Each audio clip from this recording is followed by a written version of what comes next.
Hello, everyone, and welcome back to another Key of Threes stream. It's just me tonight.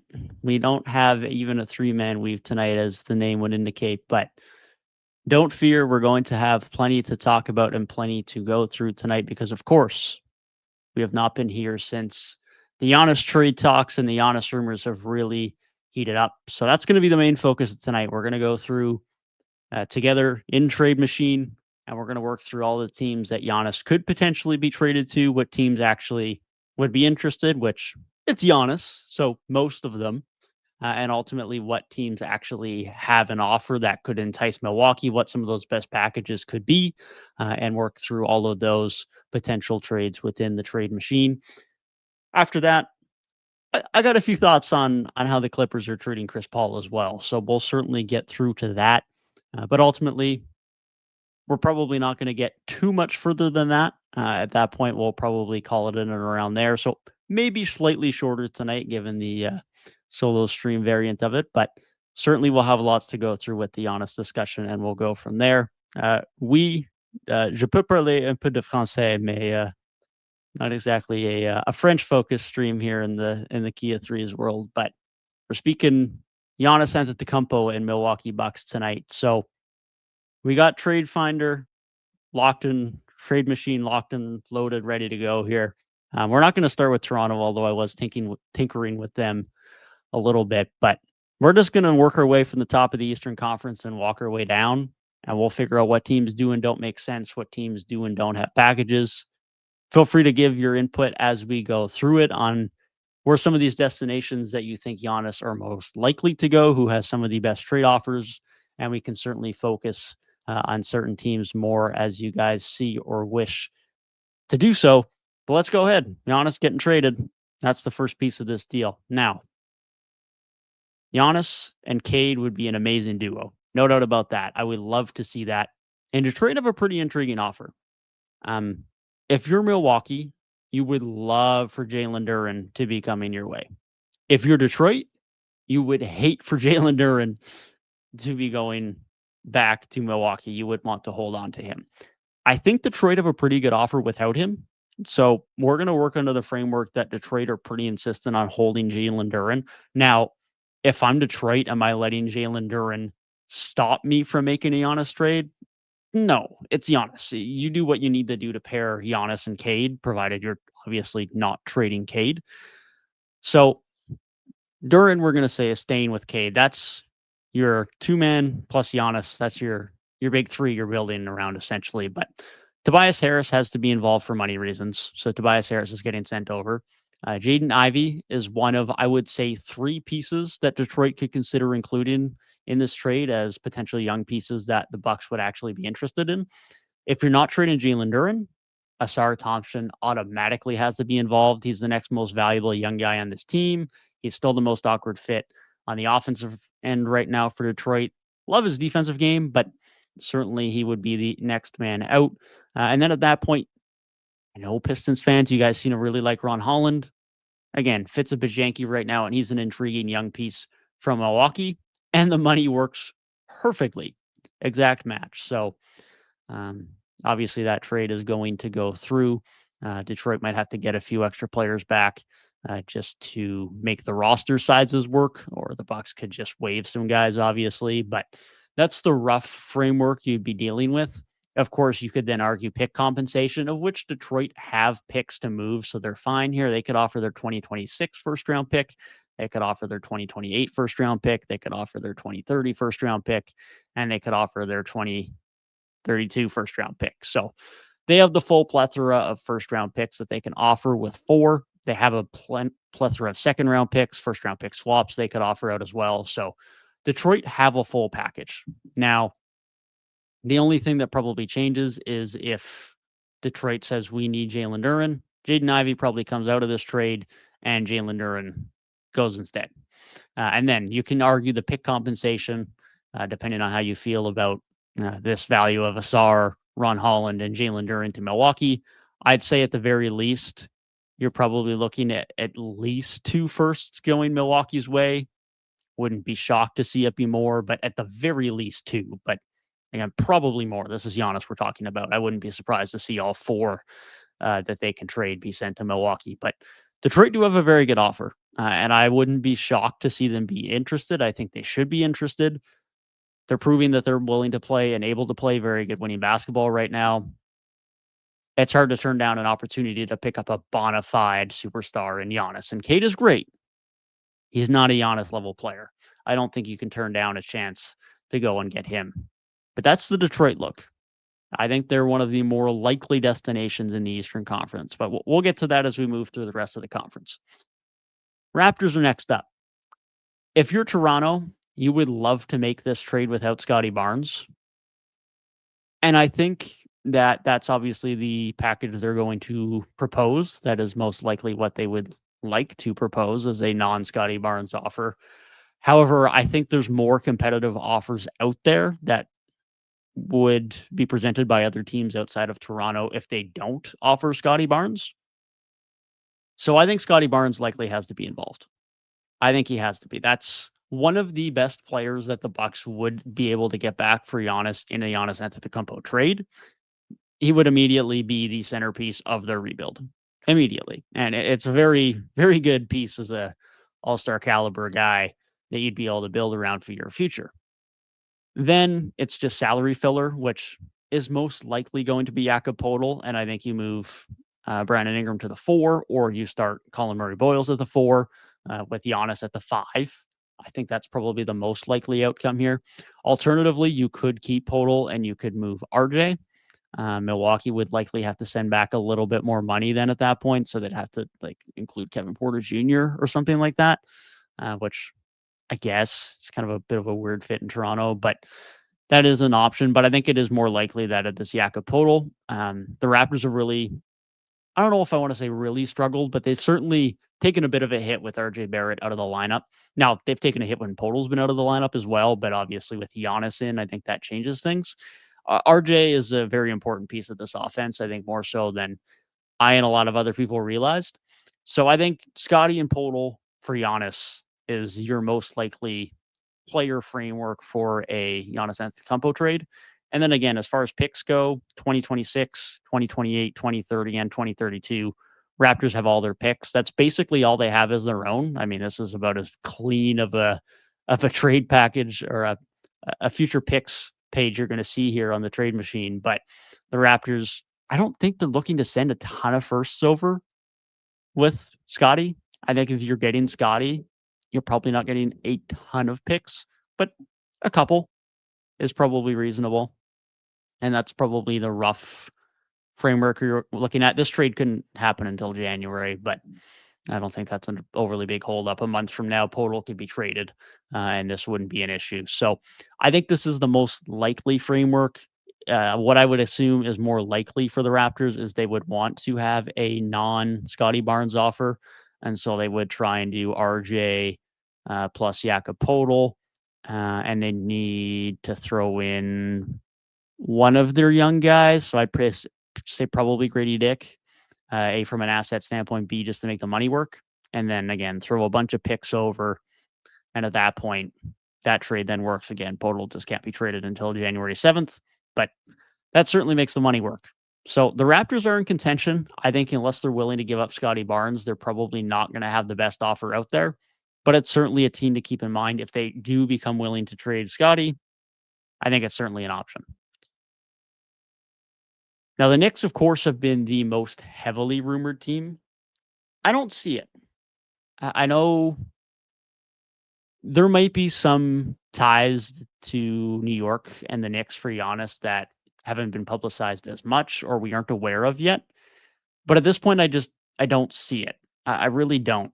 We're seeing a reality where some of the ties to the Knicks for Giannis is based on the fact that the Knicks were the one team that acquired the summer, which doesn't mean Giannis wants to go there. It just means the Knicks inquired. I mean, it might mean Giannis wants to go there, but it doesn't mean it directly, certainly. The other tie being, because Newark Airport is the only place that has direct flights to Athens year round. Yeah, Giannis isn't exactly putting his 6'11" ass on a freaking commercial flight. Like, come on now. That's not relevant. He's getting a private jet to wherever the fuck he wants to go. So that's not relevant. Is the reality of the situation. Now, as rumors have indicated, and general consensus would indicate, as we get a little Toronto shout out in the chat, we would love to see that as a Raptors fan, but I don't exactly know how likely that's going to be. But I don't know that it's more likely than New York, because here's the issue. I think the Bucks are going to have very little interest in getting back Karl Anthony Towns. However, who the Knicks would want to get rid of in this trade? Cat.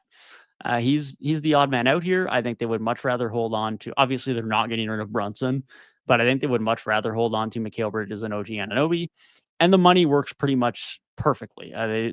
Financially, they could just do this one for one. Nearly. These teams are actually fun to trade with. Trade would result in the Knicks crossing the tax apron. Hard capped at the second apron. Remove 835 of incoming salary. So the Knicks would actually have to throw in, say, a Tyler Kolek, which I think is a guy that would be likely involved in this trade anyways. Yeah, and that gets it through. So like a Tyler Kolek, a Pacom Daddier, one of those guys, and that makes the money work at that point. So this is what the Knicks would love to do. I'm sure they would throw in Cat and Kolek or Daddier, one of those guys. But then where's the value to Milwaukee? Because Milwaukee don't care about Cat. They'd want to flip Cat to another team, or this would have to be a 3-team trade outright. So then Milwaukee's going to say, okay, give us picks.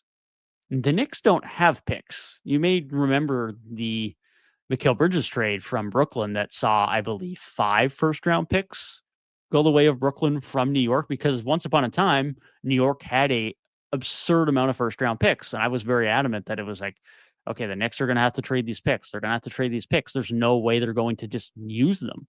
And they did. They traded all of them, but it was to get someone like Mikal Bridges, who's been good for them. It's just, not Giannis, which it's hard to foresee for that and hold out on a potential Giannis trade, because that's hard to foresee. But all they could do at this point is trade away a 2026 first-round pick of the Wizards, which is protected in the top 8.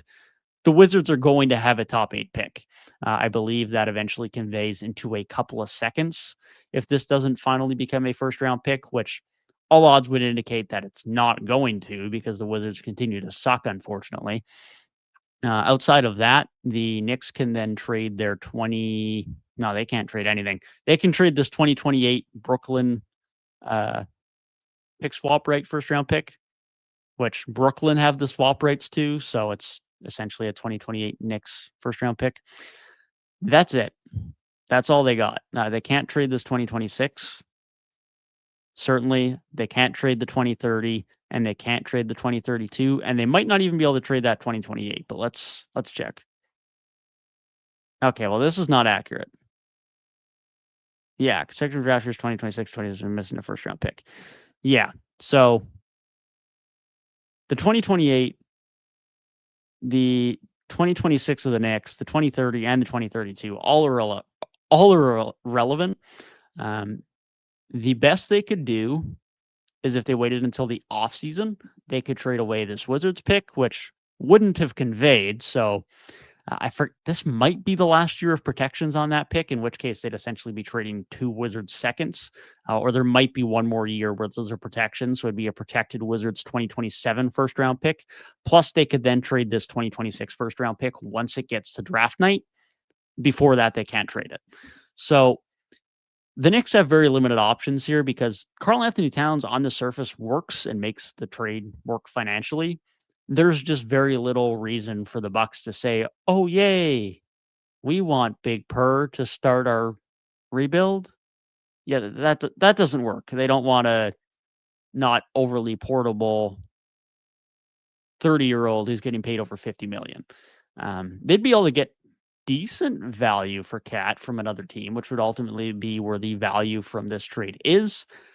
I just don't know how much. I mean, Cat's value is probably down a little bit this year based on how he's played so far this season. So I'm not sold. Hence why it seems like the Bucks would be more so interested in, we want OG and we want Mikal Bridges. Those guys are going to, float the ship for us in the short term, and more likely would, as a collective in two separate trades, get them more future assets than someone like Cat would. So it's hard to say exactly where that would go. The Bucks would then have to send more money back because OG plus Mikhail's salaries are more than Giannis's salaries. So it might have to be as much as Bobby Portis. I think that might make the money work. No.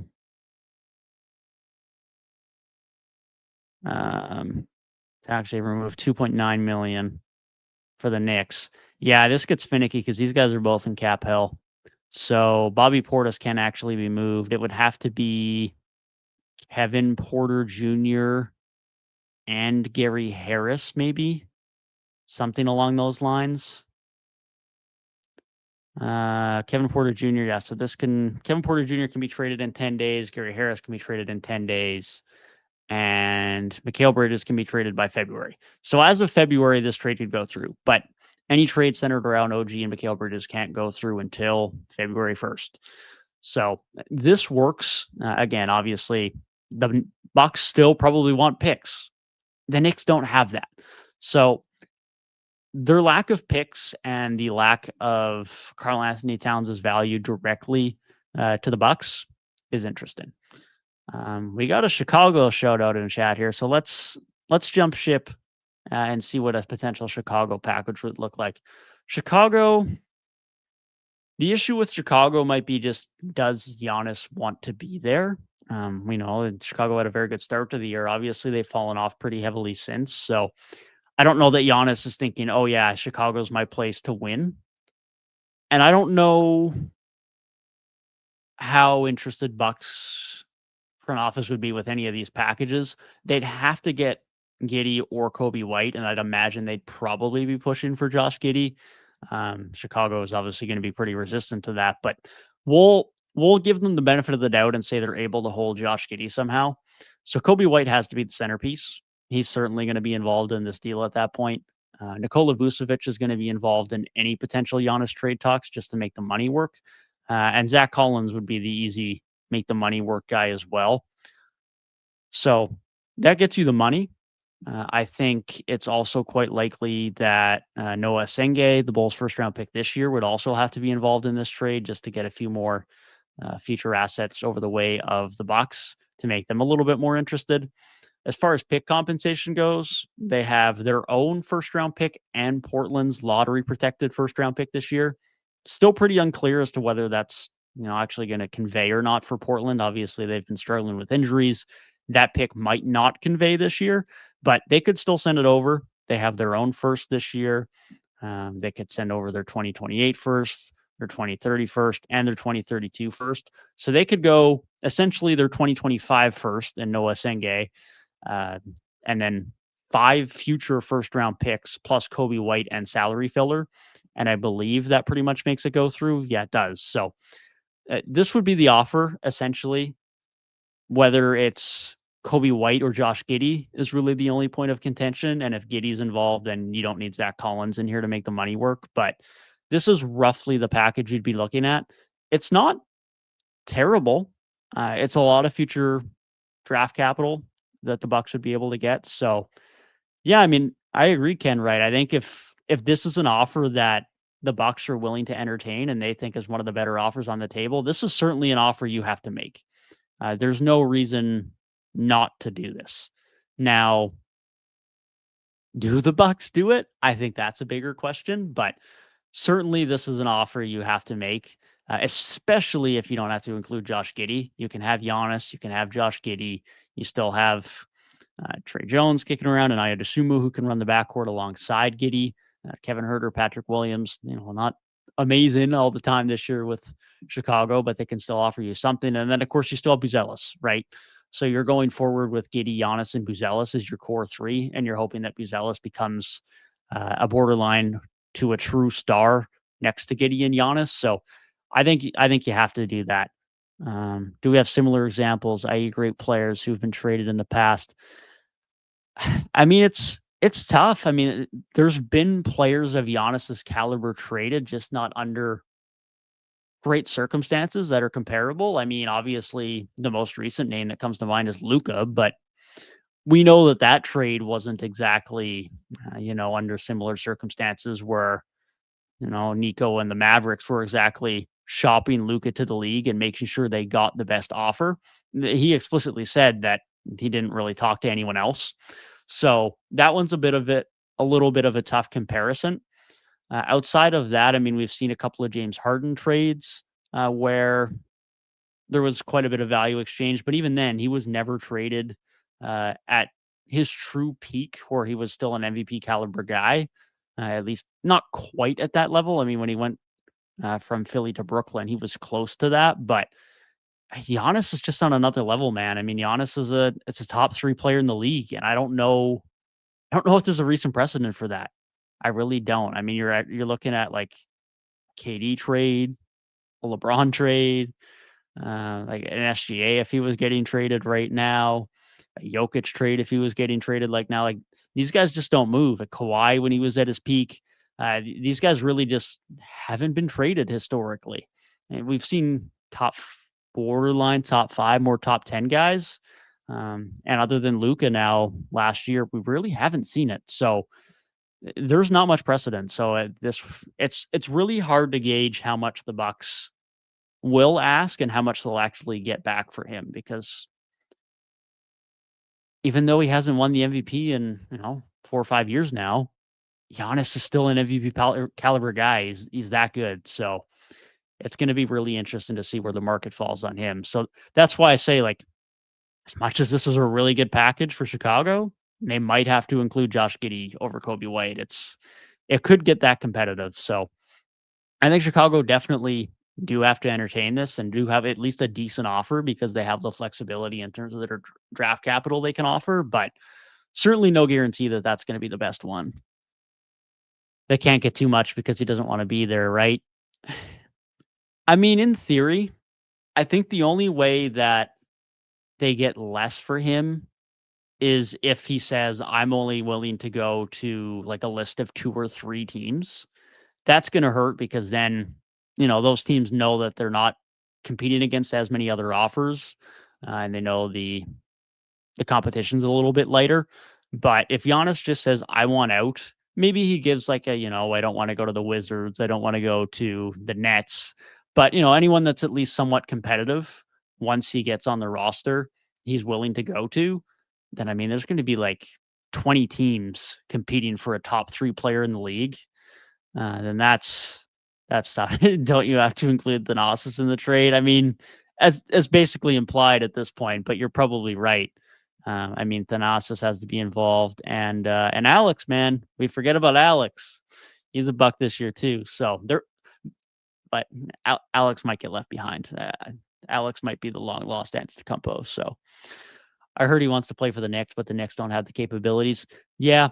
Again, I don't know how much truth there is to the Knicks offer, or to the Knicks interest, I should say, with regards to Giannis's camp. I know a little bit of it's been just tied to the Knicks being interested last summer. I know a part of it is due to the fact that Newark Airport has direct flights to Athens, but Antetokounmpo's flying private, so that's not that deep. So, but yeah, I mean, like you say, the Knicks don't have a great offer. They don't have picks to offer. They have the Wizards' top 8 protected first round pick, which isn't going to convey, because the Wizards are going to have a top 8 pick. And outside of that, they don't have any picks they can trade. They traded all of their picks to the Nets in the Mikal Bridges trade. So essentially, their offer is going to be Karl Anthony Towns and Tyler Kolek for Giannis. And that's the offer. And then they can throw in a Wizards first round pick, and they'd probably throw in every single one of their like 6, 7 second round picks here. So it's not a great offer. I don't see why Milwaukee would take this. They'd have to make it a 3-team trade, and someone would have to give up a lot of assets for Cat.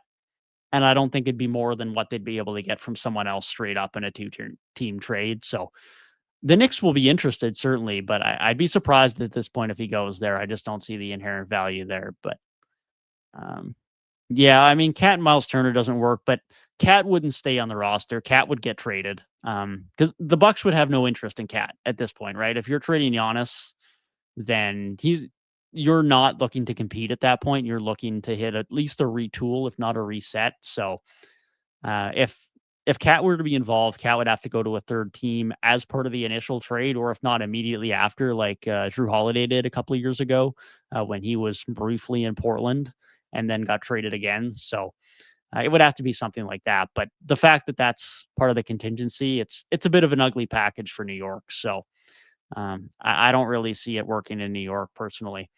Um, there's quite a few teams in the East that have a very fun package though. Out of the offers you inputted, which would you go with as the Bucks GM?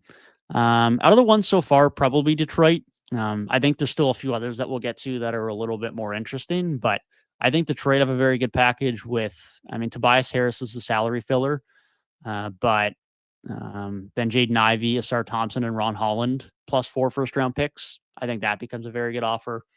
The Spurs, we can get to them now. I'm kind of down to just jump around if you guys got teams we want to look at. There's definitely a whole bunch more teams we'll look at, but the Spurs do make sense. Maybe not the most sense, but certainly a lot of sense. And also, I mean, if we get to watch Giannis and Wemby play together, uh, give it to me, man. Give it to me. That would be so fun. So, Spurs trade. Obviously, Giannis is going over. You know what? We're going to humor it. We'll throw it into the trade finder. Okay. So, Thanasis is in and Alex is in. It's the whole Antetokounmpo trio. They're going over. Devin Vassell has to be involved. He's going to be the main centerpiece of the trade. I know the Spurs have come out and said that like they're not willing to trade Dylan Harper and Stephon Castle. It's Giannis, man. Trade him. Harper, you're gone. I do think Castle probably stays. I think Harper is probably a lot more, but it's a lot of players. The Pistons would be depleted. Yeah, they'd lose some depth certainly, but they'd have Giannis. They'd have Cade. They'd still have, well, I was going to say some wings, but the wing depth certainly gets depleted a little bit. Duncan Robinson would have to step up more. They'd need some wing depth, certainly. That would be the issue. But you'd be essentially it's either that or you give up Jalen Duren and try to hold on to at least one of us or Ron Holland. That's the trade off, but they might want to keep Duren. So Spurs fans have to give up a lot, but for a top 3 in the league, that's what it takes. Yeah, I mean, if you could have 2 of the, best defensive players in the league and 2 of the future top 5 to already maybe top 10 to 5 players in the league, you certainly got to do it. So, yeah, Devin Vassell, Dylan Harper. I don't think you want to give up both of Castle and Harper. I think that would actually be asking for a lot. I think Carter Bryant makes sense, though. That's essentially giving the Bucks your 2025 first round pick. They would have to give up a little bit more money. So I think Kelly Olynyk probably goes that way, just a salary filler. That would, I believe, make the money work. Yeah, the only holdup is that Thanasis can't be traded until another 10 days. So that framework makes the money work. It's the trio of Antetokounmpos for Vassell, Harper, Bryant, and Olynyk. This could also be Stephon Castle instead of Dylan Harper. And then picks wise, they have Atlanta. So see the more favorable. Yeah. So San Antonio have a Atlanta Hawks pick swap. So they'd get the better pick of them or Atlanta, which likely or neither are likely to be a lottery pick. But Wemby and Giannis sounds good on paper, but in actual games, how do you think that'll translate? It'd be interesting. I mean, defensively, I think it works amazingly. I mean, that's, Wemby, who's the clear best defensive player in the league right now when he's on the floor, and Giannis, who, I know people have criticized how he plays defensively, lack of on ball. I've had concerns about that, but he's clearly one of the best quote unquote free safeties in the league. So defensively, they should immediately become one of the best defensive duos of all time. Offensively, there'd be some things to figure out, but I wouldn't be super concerned about it. I think Giannis might have to play off ball a little bit more and become a little bit better as a cutter, but he's still going to be great in transition. He's still going to attack the rim very well. Wemby's still going to get the opportunity to be able to create his perimeter opportunities and his perimeter jump shots. Hilariously, I think they could have the most absurd pick and roll game, especially with Wemby as the ball handler, if he continues to improve as a ball handler and as a passer, because he actually has threat as a 3-point shooter. So you'd have to respect the 3-point shot, but you'd also have to respect Giannis as a lob threat. So opening that up would be absurd. Of course, De'Aaron Fox in a pick and roll with either of them is deadly. So, yeah, I mean, the pick and roll opportunities for them would be absurd. You can pick and pop with Giannis on ball and Wemby uh, setting the screen. De'Aaron with either of them, you could inverted pick and roll, and De'Aaron could pick and pop. There's so many possibilities, man. So, yeah, there's a lot of options there. So, yeah, I mean, that's the salaries. I think this Atlanta pick swap 2026 pick probably goes. They have a 2028 first that they have swap rights with Boston that they could move. They have their own 2030 first round pick, of which they have pick swaps rights with. And then they have their own 2032 first. So, not that I necessarily think they would, well, they might need to include all 4 first round picks with this package. I'm not sure. They also have Atlanta's 2027 first. So, they have 5 tradable first round picks. So, not that I would expect them to need all of this. This is essentially 6 first round picks or 7 first round picks, really. Dylan Harper, Carter Bryant being 2025 picks, and then another 5 future ones. So, I don't think they'd need all of this, but this is probably a rough framework. And this is probably one of the best offers that the Bucks are going to get. I think you could argue it against a couple of other ones that we'll get to. I think Detroit have one of them. I think Atlanta could have one of them that we'll get to shortly. I don't know that there's anyone else. Houston, if they wanted to send Sengun, which I don't think they'll do, but yeah, I think this is one of the best offers. I think it's a lot for the Spurs, but if you can commit to De'Aaron, Wemby, and Giannis, you still have Harrison Barnes, you still have Stephon Castle, you still have Champagny, you still have Jeremy Sohan. Obviously the depth is not going to be quite as good, but they're still going to have some depth pieces here.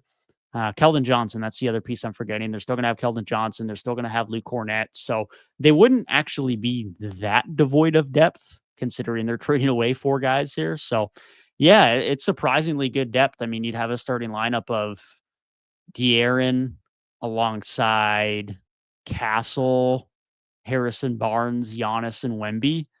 And then you'd have Keldon Johnson off the bench. You'd have Cornett off the bench. You'd have Sohan off the bench. You could go with Harrison Barnes out the bench and start Champagny at the 3, whichever you'd rather. So, yeah, I mean, you'd ideally maybe want like a guard off of the bench to handle things a little bit more and give you a bit of production, but it wouldn't be bad at all considering the amount of assets they're giving up here. So, no, I think the Spurs definitely are an interesting team to consider. I think they're going to have one of the better offers. So, they're one of the teams I'm most interested in. Miami's intriguing. I don't think Miami's an option that I don't think they're that likely because Pat Riley seems willing to actually pull the trigger on a trade, which has pissed me off to no end. But I've been pretty high on that Miami need to package Wiggins and Rozier's salaries to do something. A month ago, that was they need to go get Lauri Markkanen. Now it's probably they need to try and go get Giannis. Now, Wiggins and Rozier have 0 value to Milwaukee, obviously, right? I mean, there's no future asset value to that. So maybe you include Khalil Ware. Casper Ukachunius probably needs to get included. I'll throw over the other Antetokounmpos here for good measure. Look at the Blazers after. Yeah. We'll look at the Blazers next for sure. I think the Blazers have an interesting offer. And then we'll jump to the Hawks as well, because I think the Hawks have a good one too. But yeah, so if you go Rozier, you go Wiggins, you go essentially your 2025 first round pick and Yakachunius. You could include, if you're getting Giannis, you probably don't need Khalil Ware as much at this point. So you probably include Khalil Ware in this as well. And then you have your 2026, your 2028, your 2030, and your 2032. So they have a full 4 first round picks they could offer. I don't think this quite works financially. Oh, it does. It does work financially. So that would be a rough framework of a Miami trade. You could argue Khalil Ware against Jovic, against Jaime Jaquez, one of those young guys. Same with Yakachunius. It'd be some combination of some of those young guys, but rough framework that could work. I don't think the young guys are quite as good as what the Bucks could get in some of those other offers, like we just looked at with, say, Vassell and Harper, or like Ron Holland, Jaden Ivey, and Asar Thompson you'd get from Detroit. But it's not a bad offer, certainly. I think Miami should be interested. I just don't think it's one of the best offers the Bucks are going to get. So, yeah, Portland are interesting. One of the main reasons that Portland are interesting is they have swap rights for Milwaukee. So 2028 first round pick swap rights. I think they have another one. Yeah, and 2030. So those are pretty far out. I mean, that's 3 and 5 drafts from now. So it's nice to have your own picks going into a rebuild, obviously, but it's not like it's, Milwaukee's 2026 or 2027 first round pick swap rights that they hold. So it would be nice for Milwaukee to have. I'm sure they'd like to have them back, but it's not paramount. I mean, unless they really plan on bottoming out and, hoping to get a number 1 overall pick in 2030, it's probably not crucial, but I'm sure they'd like to have them amongst the other pick capital that we can get into. But if I'm Milwaukee, I want Denny, right? They obviously have other intriguing guys on this roster, but I want Denny.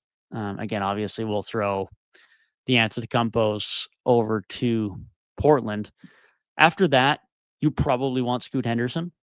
I think that's probably a guy you want. Obviously, he hasn't really lived up to the hype at this point in time, but you'd certainly want to at least get a flyer on him if you're in Milwaukee, if you're making this trade. You can't really not take the former number 3 overall pick who hasn't really stayed healthy or found his footing so far. Just realized how trash the Blazers are. Yeah, I mean, they were good before they had so many injuries, but Scoot's been out, Sharp's missed time, Holiday's been out for a while, Robert Williams missed time, but he's been back. Thibul's been out. What's his name? Blake Wesley has been out, who actually surprisingly has looked pretty good for them this year. So now their defense has fallen off a lot from where they were to close last year. That's their biggest issue, but part of that again is the injuries. So they're in a bit of a weird spot. But yeah, Jeremy Grant's the salary filler here. That's what makes the money work, I believe.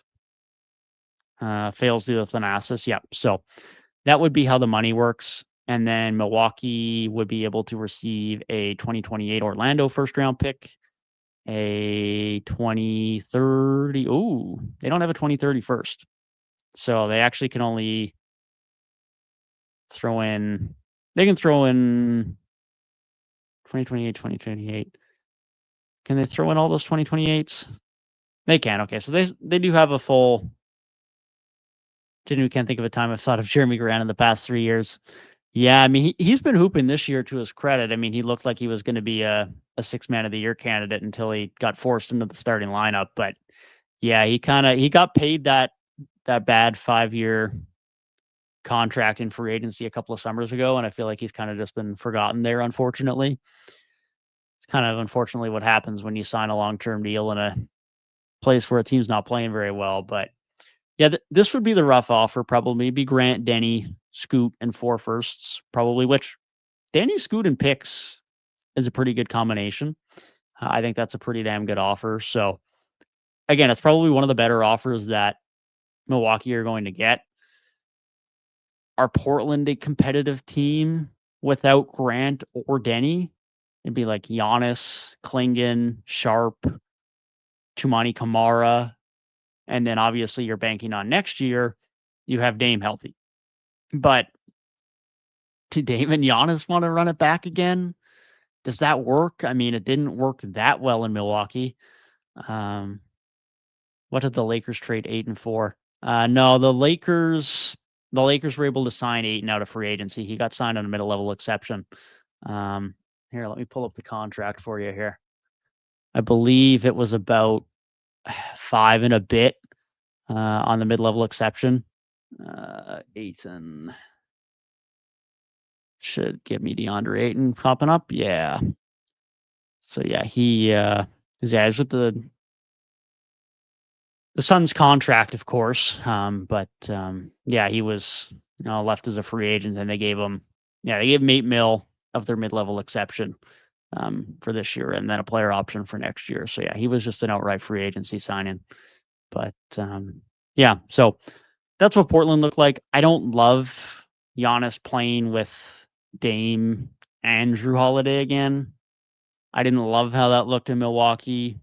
Dame and Drew Holiday aren't exactly any younger. I think it gets a little bit ugly, but I could see if Milwaukee really care to get their pick swaps back. I just don't know that Giannis would be that keen on it. So Portland are intriguing. It's far from the team I'm most bullish in terms of it being a likely destination, but Portland's interesting. The Magic, they don't have their picks. They traded them all away for Desmond Bane, so they're not really an option. Boston are only an option if they're willing to trade Jaylen Brown for him. I don't think it's likely. We are certainly getting to the Hawks. That is what I am very excited to talk about. Cleveland only really have an offer if they're willing to trade Evan Mobley because they again also don't have their picks. I think they should. I think they should put Evan Mobley on the table because I think if you can improve Mobley plus a few second round picks and some pick swaps, and then like I don't know, a Craig Porter Jr. for Giannis, if that's somehow enough, then do it. I just don't think it is, but you certainly got to put that on the table. But Atlanta's fun. Now, there's a couple of ways Atlanta can go about this.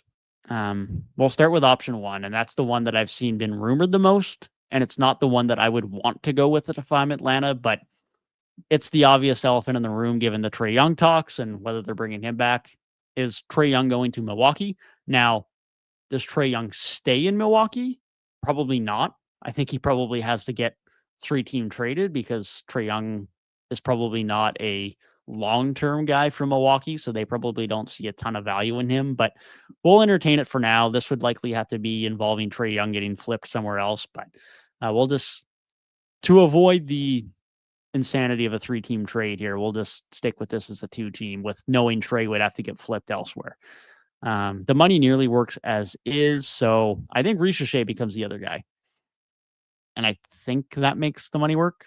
It does. So, yeah, then obviously, there's no way Trae can stay in Atlanta. There 100% is. I don't know how likely it is, but I think if they can get Giannis without getting Trae, it becomes a lot more likely. I'm going to get to that option in a second, but because this is the more likely option I've heard, but I think there's, maybe I'm being foolish and I'm being hopeful, but I think there is a world where he stays if they get Giannis. So yeah, this would be the framework. You're obviously getting Trae Young, and then you're getting, the number 1 overall pick in 2024, which is one of the weaker top of the draft classes you've seen in a long time. So obviously, you're not getting a future star here in Ricochet, but then Atlanta have a ton of draft value here. I mean, they have, New Orleans first round pick, which that's probably a top 5 pick, at least a top 7, 8 pick. So that holds a lot of inherent value. They have a San Antonio, Cleveland, Minnesota, or Utah swap rights where I don't know what pick they get, but it's a pick they could move nonetheless. They have a 2028 first they can move. They have a 2030 first they can move, and they have a 2032 first they can move. So they have a nice little collection of 5 tradable first round picks. There's no way they give up 5 first round picks plus Ricochet plus Trae Young. I think if Trae Young's involved, it's probably Trae Young, Ricochet, and like the New Orleans pick and a other pick, maybe 2 others, but certainly not 5. That's way too much. But that would be at least the rough framework. However, then Atlanta don't have a point guard, which I know we've seen them have some success with that since Trae's been out, but there's certainly been some games against good defenses where you can see like Jalen Johnson, Dyson Daniels, Nickeil Alexander-Walker, they're fine. They're great playmakers in transition, but they're not exactly good at closing games. And we've seen that be costly for them down the stretch in some clutch moments. So I think that's something they'd consider if they're keeping Giannis, because although Giannis is great, you probably want a perimeter guy that can handle some of that responsibility too. So let's reset this Atlanta side of the trade. I think regardless, Ricochet is the centerpiece of the trade. And then Kristaps Porzingis is how the money works if you're not including Trae Young. At that point, you then could just salary filler it with Luke Kennard, and that would make the money work, I believe. Yeah, you just would have to wait another 10 days for Thanasis and Kennard to get traded. But I think Kennard stays. I believe to make this work, you probably include Asa Newell. So essentially, you're giving up your 2025 first round pick. And you likely also include Dyson Daniels. I think he's another guy that Milwaukee could work with on a pretty reasonable team friendly deal. So then you got Ricochet, Porzingis, Newell, and Daniels. And now this is where having 5 tradable first round picks comes into hand, especially when you know one of them is going to be so good in this Pelicans first round pick. So you have a Pelicans pick, you have this other 2026 pick, you have the 2028 pick, you have the 2030 pick, and you have the 2032 pick. So it doesn't include Trae Young, but you still get this is only Thanasis holding up the deal, but you still get Ricochet, Dyson Daniels, Asa Newell, and 5 first round picks, one of which you know is going to be a great pick from the Pelicans. It's not the most high value young prospect trade. It's not bad. I mean, Ricochet, Newell, and Dyson Daniels is still decent, but it's not the most absurd offer. It's the draft picks that would be enticing here. Only Thanasis is holding up the deal. He's holding up every deal, man. In 10 days, this won't be an issue, but for now it is. So like December 15th, December 16th. Does that mean we're getting a trade once Thanasis can be traded? Maybe, but this would be the framework. And then you still have Trae Young. You still have Jalen Johnson. You have Giannis. You have Nikhil. You have Okongwu. You have Vit Krejci. You have Mo Gay. You have Keaton Wallace. And then you still have Trae Young. And Trae Young and Giannis, I mean, we've seen what Trae Young can do to elevate a lot of bigs in his career. We've seen him with Clint. We've seen him with Okongwu. Seen a little bit of it this year with Porzingis. Seen it with John Collins, of course, who played his best basketball with Trae Young. Trae and Giannis would be disgusting. How many games is this potential squad looking? I'm not sure I get what you mean. How many games is this potential Hawk squad looking? Yeah, I'm not sure I get what your question is. You might have to rephrase that, but this would be a deadly duo of Trae Young and Giannis. Now, the only pitfall might be is that Milwaukee say, screw you. If you're not including Trae Young, we want Jalen Johnson, which fair. Top 2 in the East. Oh, for sure. I think if they're able to make this trade with this framework, they're 100% the best team in the East. You have Jalen Johnson, Giannis, and Trae Young. I mean, that's absurd. That's absurd.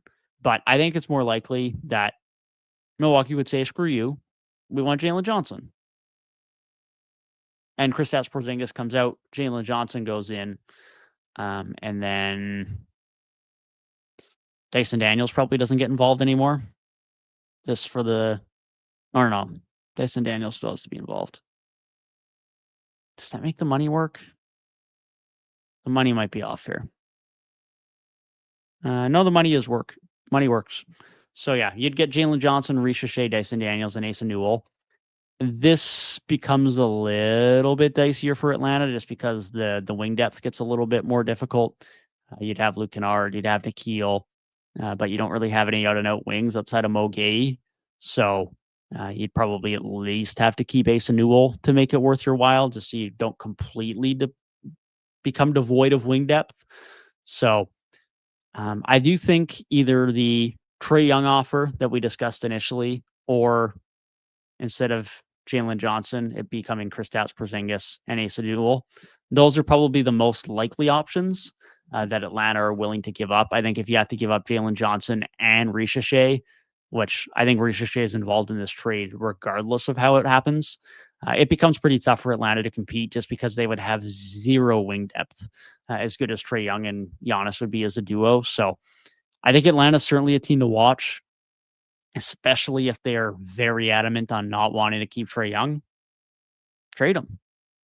And there's no better guy to try and move him for than Giannis. So Atlanta's going to be very interesting to watch. I think Atlanta's up there. I think the Pistons are up there.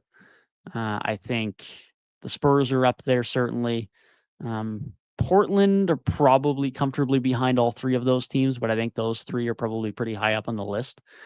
The 76ers, they don't really have an offer. I mean, the only way they can match salaries is Paul George or Joel Embiid.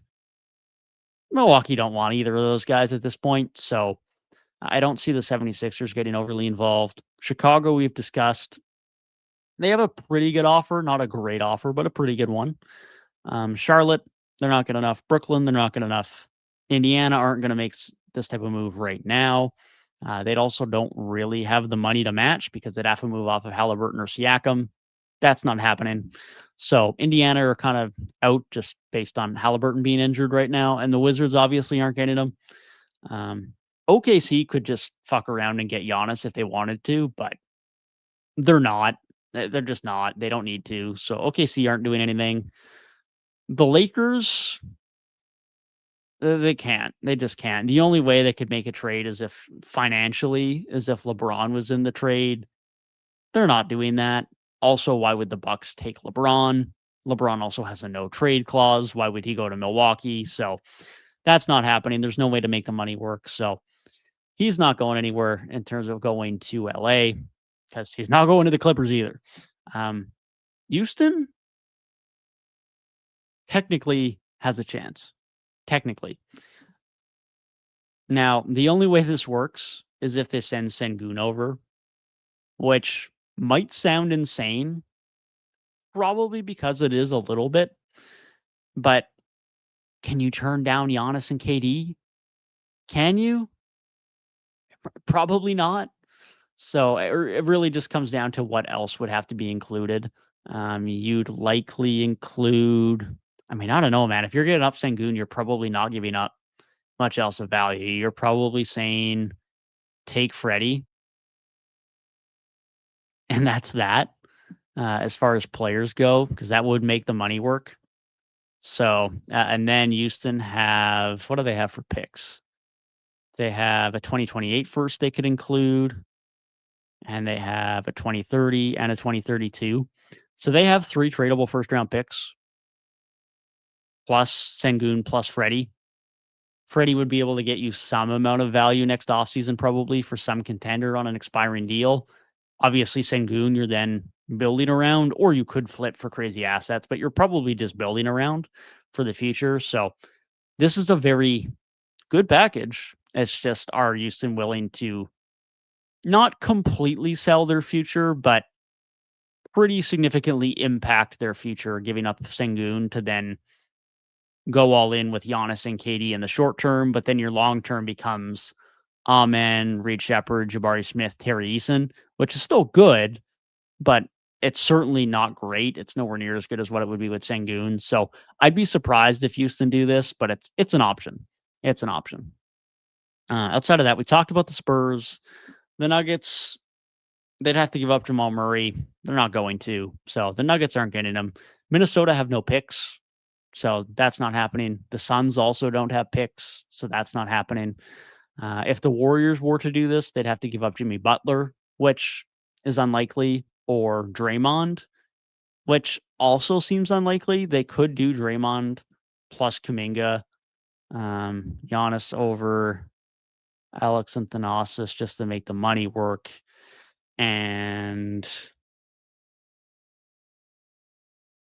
Al Horford, I guess, just to make the money work. Actually, you'd probably have to throw in Podziemski because the Bucks would want Podziemski. Does that work financially?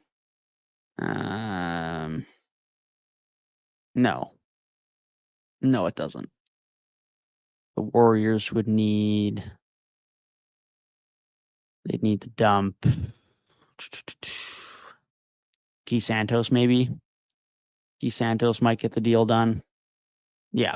So the Antetokounmpos for Draymond, Kuminga, Podziemski, and Key Santos, that would work as a framework. That would require the Warriors to be willing to trade Draymond, but that's the only way this happens. They do have picks, 2026, 2028, and 2032. So it's not the worst offer. I mean, it's Kuminga, Podziemski, and picks, 3 of them. It's not terrible, but it's not great, and it does require the Warriors to be willing to give up Draymond. I don't think it happens, even though the Warriors probably should do this. It'd be the last hurrah with Curry. You'd have Steph, Jimmy, and Giannis. they don't have depth already anyways. I mean, the depth's already bad. So I don't hate doing this. You'd have Moody, you'd have Horford, you'd have Will Richard, you'd have Melton, you'd have Gary Payton. So they'd still have some dudes, but I don't think it's enough to get the trade across regardless, but it's the best the Warriors could do. The Grizzlies are interesting. The Grizzlies could send John Morant over as the future centerpiece of the Bucks, well, whatever that ends up meaning. Obviously, the Antetokounmpos would go over to Memphis, and then do they get Zach Edey? They'd love to get Zach Edey. I think that would be a tough ask to get that from Memphis. I think Cedric Coward would also be a tough ask. I think if you're getting Jaw, it's tough to get Jaw and Edey or Jaw and Coward. Maybe Gigi Jackson. Well, not maybe. I'm sure Gigi Jackson would be involved in this. And then maybe John Conchar just to make some money work. Actually, that's not true because Brandon Clark just has to be involved to make the money work. So that would be a rough framework. That would work. If Milwaukee really wanted to get stingy, which they probably would, they would ask for Coward and or Edey alongside Jaw in this trade, and that would be their true value. But where Memphis do have value here is they have a ton of first round picks to offer thanks to the Desmond Bane trade. So 2026, 2028, Orlando's 2029 swap, Orlando's 2030, Washington or Phoenix swap rates in 2030. They would also have their own 2032 to send over. So they have 6 first round picks they could send over here. So that would be the value, is that you get 6 future firsts, whether you use them to draft or as future trade bait, plus Jaw. So obviously you're probably not getting 6 picks plus Jaw, but they do have the draft capital to go out and do something. That's where you could see Jaw not be involved, but I don't think that happens. I think Jaw is probably on his way out. So making this work financially also becomes a little bit fun if Jaw isn't involved. It's not impossible. You would just have to include Kentavious Caldwell-Pope and probably Santi Aldama. Yeah. And that would make the money work. Yeah, that would make the money work. But yeah, so they have options. They have options, but I don't think the Grizzlies are exactly a front runner here. Portland, we talked about. Utah, not happening. Dallas, not happening. The Clippers, dumpster fire. Kings, dumpster fire. And New Orleans, we don't want to see Giannis play next to Zion. That would be disgusting. So that's not happening.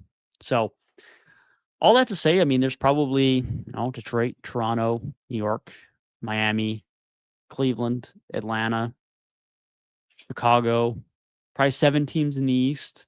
I think that legitimately have a chance and should be interested. And then out west, probably Houston, San Antonio, Portland. There honestly might be only 3 out west. If the Grizzlies and the Warriors want to get interested, they can. But it's probably 12, 13 teams that A, are competitive enough to have Giannis be interested in playing there, and B, have enough assets to acquire Giannis via A, their young players, B, matching salaries, and C, having the draft capital, where a team like the Knicks starts to fall apart because of the draft capital. A team like the Magic start to fall apart because of the draft capital. So everyone's going to be interested. Certainly, every one of the 29 teams are going to be interested. I think there's probably only a bit under half of the league that actually have a legitimate offer and have a good enough team where Giannis would be truly interested in joining. But it's going to be interesting, man. I really don't know at this point whether it happens in season. It seems more likely by the day. There's just no precedent for this type of a player getting traded midseason, man, other than Luka last year, which kind of breaks all precedent because it was just dumbfounding, of course. And this isn't going to be to the same level of it because it's expected. Clearly, there's been tensions of brewing between Giannis and Milwaukee for a little bit, and that's only ever growing thanks to this season. But I don't know, man. It's feeling more likely by the day that Giannis might actually get dealt midseason. I'd still probably slightly hedge my bets on it happening in the offseason, but I wouldn't be shocked if it happens in season at this point anymore. So it's going to be interesting to monitor. We'll certainly follow up with that as things progress over the next little bit. But I think that's all I got on Giannis tonight. Quickly before we close up here, we've been about an hour now, which I wasn't expecting to go this long solo, but here we are. And I appreciate you guys for tuning in, and I appreciate you guys for your feedback and your comments throughout the Honest Trade segment. It's was good engagement for sure to be able to bounce around to different teams we had of interest and discuss some of the different packages. But I got to discuss the other news that has happened this week that I have not been able to discuss on here yet. And that is the Clippers and Chris Paul. Of course, we know that the Clippers and Chris Paul have parted ways. He hasn't been cut. He's still on the books of the Clippers, but they've parted ways. And seemingly, based on the reports we've had come out since then, it was typical organizational and institutional failure from the Clippers that led to this. And I don't say that lightly, but that's truly how I feel about this. Ty Lue, the head coach of an NBA organization, of the Clippers, was unwilling to talk to Chris Paul for weeks. Weeks. How are you unwilling to talk to one of your own players for weeks? Insane. One of the most important parts of that NBA head coaching job is the ego management, is the player management, is managing personalities and dynamics and relationships in the locker room and between you and the players, which clearly Ty Lue couldn't do here. He had Chris Paul come in, who, sure, has always been a bit of an NBA and basketball sicko, who's had some crazy mentalities, who's always been a bit of a harder worker and thought of the game in a bit of a different way. It's clicked for him differently than a lot of other guys, and it's pushed a lot of other guys the wrong way. I mean, JJ Redick has talked about it lots when he was in his, pre-coaching era, where he had issues with him at times in LA with the Clippers, and eventually he grew to become pretty close with CP because they're both sickos. Hence why, CP's been one of the most touted guys as a potential future coach as a player for a while now, and why JJ has been an NBA head coach now and is relatively successful. Not that he's, elite at it right now, but he's not bad. That's for sure. They're both sickos. And they knew that. He's been in their organization. He's one of the, at the very least, two greatest players in Clippers organizational history alongside Blake Griffin. And you know that he is going to be that sicko. You know he's going to hold other people accountable. You know he is going to instill a desire and a culture to win. And they were seemingly surprised by that. They couldn't handle it. They couldn't actually deal with accountability and actually face the accountability and the intensity of needing to win that you get from Chris Paul that has shown him be able to make teams win and win and win and win every single year of his career, even when they weren't expected to, especially that year in OKC. How do you then not talk to this guy who's supposed to be one of your locker room leaders as a head coach for weeks? How do you then not have the decency to talk with him seemingly as the head coach and say, hey, bud, this isn't going to work. We're going to have to part ways. How do you not, as he talks to you and says, hey, I know there's some speculation and some thoughts about how I've been approaching things and how I've been holding people accountable. Can we talk about it? And you say no. You decline to have a meeting with one of your players about anything. How do you not? How do you not, as a head coach, say, yeah, buddy, you can talk to me anytime about anything about the court, man. I'm here for you. Let's figure it out. How? How is that not an option for any player? This is for the 20-year vet that you bring in who is a known winner, who is known to keep people accountable, and who is a franchise legend. your franchise legend who brought some of the most success to Clippers basketball ever. And this is how he gets treated. He seemingly gets shocked and told on the road in Atlanta, yeah, you're done, bud. We're cutting ways. It's a complete organizational failure, man. It's a complete organizational failure. You've disrespected one of your franchise legends, from the coaching staff to the front office to ownership. This could have been the great way to honor a franchise legend on his farewell tour. He could have transitioned into becoming a coach with the Clippers, whether that started as an assistant or directly as the head coach. They can't face accountability. They start losing. Chris Paul holds people accountable because he's Chris Paul. Because you know what you're getting. He wants to win. He knows how to win, and he's going to hold people accountable, even if he stinks on the basketball court now, which is understandable. He's been doing this forever. The Clippers are shambolic, man. They're shambolic. So it is what it is, man. I hope this isn't the end we've seen of CP. Him hitting a 3 down like 35 or whatever it was would be a pretty sad way for him to have to end his career, to then be, have ways parted with the Clippers. So I don't know if he gets traded. I don't know if he gets cut and signed somewhere else. I don't know what happens, man, but it was disappointing. It was disappointing, but I had to get that off my chest. That being said, I think we're going to call it there for the evening. I appreciate you guys tuning in. I know it's not our typical look in our typical stream just with a one-man show, but I appreciate you guys coming in. If you haven't yet, please be sure to like and subscribe the channel. We'll be back again on Tuesdays and Fridays at 7 p.m. EST. We will be continuing. I'll be out on hiatus for the next little bit, but I know the boys will be continuing it up, and we'll be sure to keep you guys notified on any updates on the Giannis front and any other fronts as we continue to have, the reality TV aspect of the NBA heating up as we get through the year. But I appreciate you guys tuning in, and I'll see you guys in the next one.